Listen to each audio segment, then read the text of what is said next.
years ago, conservatives across the country were completely convinced that then President Obama was secretly preparing to impose martial law. It was a wild and crazy conspiracy theory. And that belief was prompted by the fact that 10 years ago today, the U.S. military was a few weeks into a military exercise called Jade Helm. Now, what Jade Helm actually was a pretty standard 8-week military training exercise that happened to take place across Texas, New Mexico, California, and other southwestern states.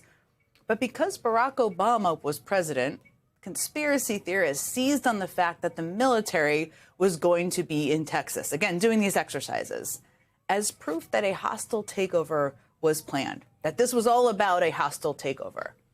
Now, rather than calm that completely unfounded conspiracy, conservatives fanned the flames. Republican Senator Ted Cruz said he understood the reason for concern because, quote, the federal government has not demonstrated itself to be trustworthy in this administration. He was, of course, talking about the Obama administration. Other Republicans insisted that the map of the fictitious exercise be changed so that Texas wasn't labeled as hostile. Again, this was just a military training exercise, something that is quite standard, that all the branches of our military participate in. But Texas's governor at the time, who, believe it or not, was still Greg Abbott, man, that guy's been around doing damage for a long time, ordered the state guard to go monitor the exercise, using taxpayer dollars to send troops to watch the training exercise. That is how hair-on-fire Republicans were just a decade ago, about the unfounded, very remote, not even real possibility that the President of the United States might be calling the military into American cities. Now fast forward to today. Check out how Republicans are responding to Trump actually sending troops into an American city. What's happening in D.C., this is easy. President Trump is showing bold and strong leadership. Hopefully, this is a harbinger of what we see in these liberally run cities across the country. We need to send in the troops, which is exactly what we're doing. We're going to support this. We're going to support doing this in other cities if it works out in Washington, D.C. I think that this is an experiment that's probably needed in a lot of the Democrat-run cities in America. Do they even have a belief system? I ask myself often. I mean, Republicans aren't just okay with Trump using the military these days to take over the nation's capital, a city, by the way, where they all spend a fair amount of time as members of Congress, of course. They want this experiment repeated in cities run by Democrats all over the country. That's the whole plan. That's the goal. Meanwhile, the actual residents of the city Trump is trying to take over are definitely not aligned with that viewpoint, and they are pushing back. This was the scene at the intersection of 14th Street and W Street in Washington, D.C. last night. So to give you a sense, this is a neighborhood full of restaurants and bars, and lots of people live there. Bystanders chanted things like, "Get off our streets," "Go home fascists," and "Read the Constitution," at a bizarre mix of federal law enforcement officers and local police who are now under Trump's control. Those officers had set up a checkpoint where for about 2 hours last night, they stopped dozens of cars and detained at least 2 people.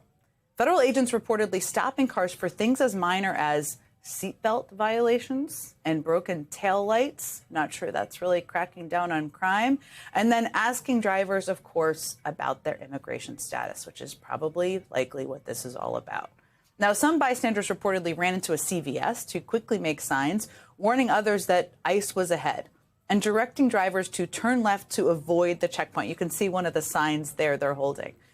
A group of passengers in a rideshare vehicle rolled down their windows and shouted to the crowd, letting them know the questions law enforcement was asking their driver so that the crowd could then warn others who were coming behind them.